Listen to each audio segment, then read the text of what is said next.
Jadi saya nggak mau kalau Pak Faisal mau kucing saya harus ambil ke rumah Pak, karena saya di situ saya iya, karena itu saya nilai kalau Bapak nggak serius mau ngambil aja berarti nggak serius, pasti nanti kucing saya akan ditelantarkan, saya nggak mau.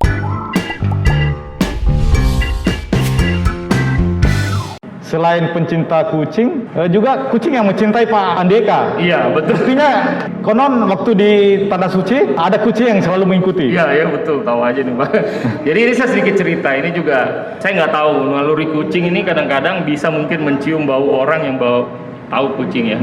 Waktu itu saya lagi umroh, saya habis sholat di Masjidil Haram, saya makan, kemudian saya bawa roti lah, pulang dari restoran itu ke hotel saya. Hotel saya lumayan agak jauh, hampir 700 meter lah. Nah, di belakang Masjidil Haram itu saya lihat di depan saya ada kucing 2, lucu. Saya bilang sama istri saya, ada kucing tuh depan, bagus kayaknya. Itu kucing nyamperin Pak, dia lari ke saya. Saya pikir dia mau lari kemana gitu, lari ke saya, di kaki saya, kemudian dia ngelus-ngelus kaki saya. Akhirnya saya elus-elus aja kan. Nah, itu dari situ ke hotel saya kira-kira masih 200 meter. Saya kasih makan roti, dia nggak mau. Saya langsung bilang, ini makanannya apa nih kucing nih, kok sampai nggak mau roti gitu kan. Tapi itu aja yang saya bawa, makanan saya kasih. Udah dia nggak mau, saya elus-elus sebentar, kemudian saya jalan lagi, saya tinggalkan karena saya ada yang nungguin. Bayangkan dari situ sejauh 200 meter itu kucing ngikutin saya seperti anjing. Dan itu bukan sifat dari kucing untuk mengikuti orang, nggak seperti anjing. Kalau anjing kan dia ngikutin ownernya. Ini dia ikuti terus saya sampai di pintu hotel, karena hotel nggak boleh kucing masuk kan. Akhirnya di kucing saya bilang, kok dia ngikutin terus istri? Dia bilang, iya nih mas, kenapa sih ngikutin terus?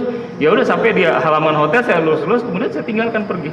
Dan kucing itu 2 hari berturut-turut saya ketemu Pak, ngikutin melakukan tingkah laku yang sama. Ya itu rahasia juga, nggak tahu kenapa ya. Jadi mungkin kucing itu berharap diadopsi dan dibawa ke Indonesia. Ya itulah pecinta kucing. Makanya istri saya tuh sayang sekali sama saya Pak. Saya bilang, kalau kucing aja saya sayang, apalagi kamu sayang. Wah.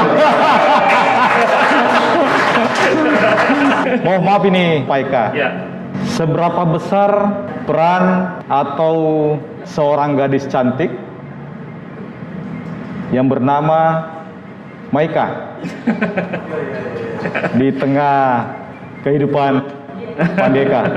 Ya, Maika ini anak saya yang paling bungsu. Maika itu namanya kepanjangan dari nama saya dan istri saya. Istri saya namanya Mayang, saya Eka. Jadi dipanggil Maika. Dan ini lahir di Mekah? Enggak, lahir di Jakarta. Maika. Jadi ini anak memang karena saya tinggal sendiri, dia selalu hibur Pak. Karena di Instagram, di TikTok dia tuh selalu joget-joget, itu yang selalu bikin ketawa. Jadi itu yang hiburan saya. Karena yang lain anak-anak saya kan udah besar-besar. Terus kenapa tidak dibawa ke Makassar? Tadinya sih mau bawa ke sini. Nah, pertimbangan lain karena anak-anak saya kan semua yang besar-besar sekolahnya di Jakarta. Ibu bapak saya juga di Jakarta, udah sepuh, udah tua-tua. Adik-adik saya semua tinggal di Jakarta. Nah, kalau keluarga di sini, saya akan sulit bertemu mereka-mereka ini, gitu loh. Jadi akhirnya saya putuskan, ya udahlah, setiap Jumat saya pulang, Minggu saya balik ke sini. Tapi dulu ini sebelum pandemi, ini saya udah berapa minggu nggak pulang ini karena pandemi. Pertimbangannya itu Pak, masalah kedekatan sama keluarga dan anak-anak aja. Sebenarnya cita-cita kecil mau jadi apa? Sebetulnya saya sih cita-citanya, ya memang saya cita-cita memang jadi orang perhotelan ya. Nah, tapi kan di perhotelan udah saya dari nol sampai yang tingkat paling tinggi udah saya rasakan. Nah, makanya seketika saya di posisi yang tertinggi, saya tidak pernah punya cita-cita lain. Yang pasti ya udah mengalir seperti air aja. Saya juga nggak pernah menyangka saya disuruh memimpin divisi bagian legal. Saya nggak pernah mikirin ke sana gitu loh, karena tiba-tiba ini dapat kepercayaan itu. Gitu loh, saya nggak pernah mimpi jadi corporate secretary, tiba-tiba saya diberi amanah itu. Ya tapi saya jalankan, alhamdulillah semua juga berjalan dengan baik. Tidak bercita-cita masuk jadi tentara seperti halnya ayah, atau kalau saya melihat foto-fotonya selama ini yang diposting di media sosial, Bro Andeka ini banyak fotonya dengan latar belakang pesawat. Oh iya, betul. Saya memang cita-cita saya itu jadi pilot. Ya, tapi memang karena dulu saya nggak suka matematika, akhirnya saya jadi pengamat penerbangan aja. Jadi memang alhamdulillah saya selalu itu produk-produk penerbangan pesawat Boeing, ciptaannya apa tuh saya selalu hafal karena saya update sekali. Karena saya senang. Saya juga pernah hobi menjadi pilot ultralight. Saya juga pernah ya untuk menyalurkan hobi saya dan memang saya senang sekali. Jadi ya memang cita-cita jadi pilot tapi nggak jadi. Jadi jadinya sekarang ya, tapi alhamdulillah kalau saya jadi pilot pandemi gini kan pasti dapat pengurangan juga. Tapi sampai sekarang saya mengamati. Jadi semua produk-produk dari pabrik-pabrik pesawat itu saya tahu. Ya 70% saya hafal lah produk-produknya karena memang saya sedang berita aviasi, aviation apa segala macam itu saya tahu. Ya. Bro Andeka, cita-cita kan jadi pilot, tapi kemudian hobinya selalu yang menantang dan butuh kecepatan. Misalnya naik motor Harley, terus jet ski. Hobi yang sebenarnya apa sebenarnya? Ya memang otomotif saya suka ya. Motor, jet ski, saya suka, tapi saya nggak pernah mendalami. Cukup saya rasakan, saya puas, kemudian sudah gitu loh. Nah sekarang saya masih suka riding, cuman karena waktu udah kurang, jadi saya nggak bisa riding lagi gitu, naik motor lagi. Tapi semangat untuk masuk ke dunia politik? Tidak menutup kemungkinan, bisa aja ke sana, karena memang saya dibesarkan dari dunia politik ya, orang-orang tua saya, kakek saya juga, ya tadi seperti bapak saya kan juga bupati, kakek saya juga bupati di Wajo. Ya memang banyak yang kasih tahu kenapa sih nggak coba, ya nggak menutup kemungkinan, ya siapa tahu di umurmu 50 ini saya bisa pertimbangkan, kita nggak tahu juga. Teman-teman sudah banyak menawarkan ya, seperti itu. Kalau mau masuk ke dunia politik, kira-kira apa yang akan diperjuangkan misalnya? Ini kita bukan dalam kampanye ya, tapi kira-kira Bro Andika ini mau masuk ke dunia politik karena dengan satu cita-cita misalnya, saya mau mensejahterakan rakyat atau seperti apa? Ya pasti kalau ke sana ya, mensejahterakan rakyat, tapi saya lebih ingin membangun keprofesionalitasan di lingkungan ASN.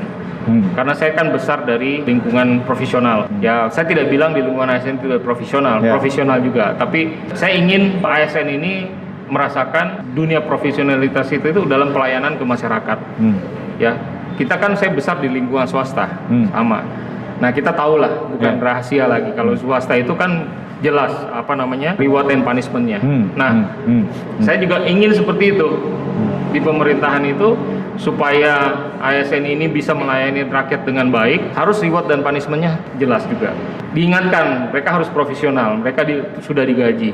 Ya apalagi di zaman sekarang ini ya, kita ini di swasta ini sudah gaji kita udah dipotong-potong nih, gitu. Nah, yang paling bahagia kan dia, mereka tidak mendapatkan potongan apa. Nah, itu cita-cita saya sih, ingin meningkatkan profesionalismenya ASN untuk pelayanan ke masyarakat. Seperti itu kan, mereka pelayan masyarakat memang. Mereka hidup dari pajaknya kita ini kan. Ujungnya sih buat rakyat. Tapi mesinnya ini harus dibenerin dulu lah. Kira-kira seperti itu. Artinya dimanapun kita berada, kita harus profesional. Profesional.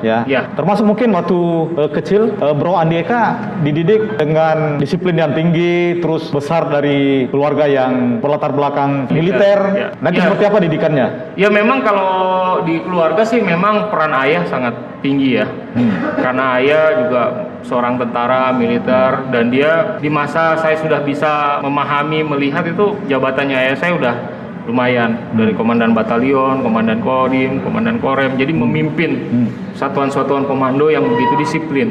Di zamannya, waktu zaman dulu kan tentara sangat strict, salah dikit lewat, salah sedikit lewat. Nah, di situ saya belajar, saya melihat pesan ayah saya, dia bilang setinggi apapun kamu jangan pernah merasa jadi orang paling tinggi, karena di atas kamu pasti ada atas kamu lagi. Itu jangan pernah merasa kamu jadi bos, pasti ada atasan kamu lagi. Karena kapan kamu merasa jadi bos, nyaman, di situ kejatuhan kamu. Dan memang terjadi. Saya selalu mencari, tidak pernah mau lama di comfort zone. Karena saya tidak mau, biasanya saya lengah di comfort zone. Kenapa saya agak lama di perusahaan sekarang ini? Karena saya selalu mendapatkan tantangan baru. Yang dulu 3 tahun, 4 tahun mungkin saya udah keluar. Karena tantangan barunya nggak ada. Kalau di perusahaan sekarang ini tantangannya baru. Ya tapi tidak mulus juga, jatuh bangun juga. Tapi dengan begitu kita jadi besar. Jangan di zona nyaman lah. Tapi kalau dengan kondisi saya sekarang ini, saya bisa katakan Fajar yang membesarkan saya. Terima kasih. Fajar yang teman-teman Fajar, saya juga mau mengucapkan terima kasih ya selama ini. Makanya Saya bilang ya Fajar ada sekarang, ya manfaatkanlah sekarang selagi saya bisa bantu Fajar. Apa yang saya nggak bantu pasti bantu selama saya bisa. Karena saya tidak bilang apa namanya, ini kenyataan. Saya tidak seperti ini kalau bukan Fajar. Saya ingat dulu yang membesarkan saya itu wartawan yang paling senior dulu, almarhum Pak Galip. Itu berapa hari, 2 hari apa 3 hari sebelum dia meninggal sudah sakit. Saya ingat waktu pemancangan apa namanya, bukan topping off, acara 25% Menara Bosoal. Itu 3 hari sebelum beliau meninggal, sebetulnya dia udah sakit. Tapi saya telepon dia, Pak Galip bisa kita datang. Saya pesimis, saya telepon Pak Yusuf ya di fax. Saya bilang jangan dipanggil PK, sakit gitu kan, selalu berdua itu dulu. Nah jangan dipanggil PK. Dia bilang ini nostalgia sendiri. Sakit gitu kok dong, nggak mungkin datang. Surprise dia datang. Dia datang, dia cuma duduk. Dia cuma bilang, kalau bukan kau yang panggil ini kan saya nggak mau datang. Ya alhamdulillah ya, tapi saya duduk aja PK. Iya Jamke, saya juga panggil saja kita supaya kita kasih tahu ini apa namanya Menara Bosoal sudah sampai segini. Oh ya sudah, saya foto dari jauh aja. 3 hari kemudian dia masuk meninggal Pak. Nah dia itu meninggal, dia titip pesan juga sama anaknya. Dia bilang titip itu Eka. Jadi makanya saya bilang Fajar itu selalu ada di hati. Gitulah kira-kira. Fajar selalu di hati, selalu dinanti. Selalu dinanti. Nah, sekarang ini kita masuk di babak pertanyaan jebakan. Jadi Pak Eka, hati-hati. Ya. Karena kalau salah-salah bisa terjebak. Goes atau jet ski? Goes. Libur atau anak? Anak. Bakso atau burger? Bakso. Oh, bakso. Oh, ternyata ada bakso di luar.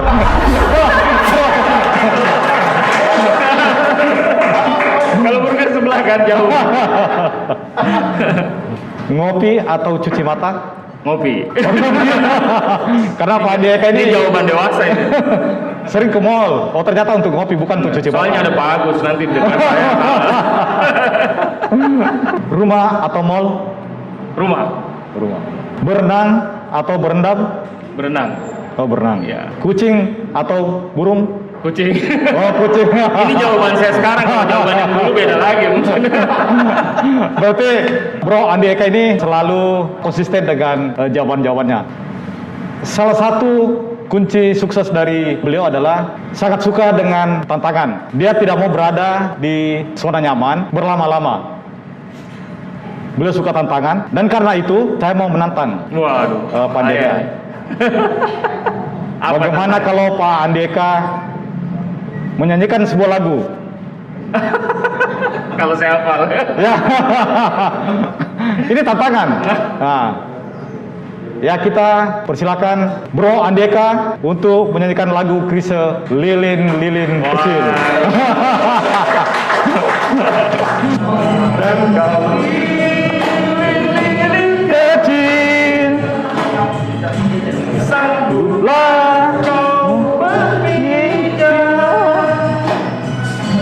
sangguplah kau meredam seisi dunia. Kau lilin-lilin kecil, sanggupkah kau mengganti, sangguplah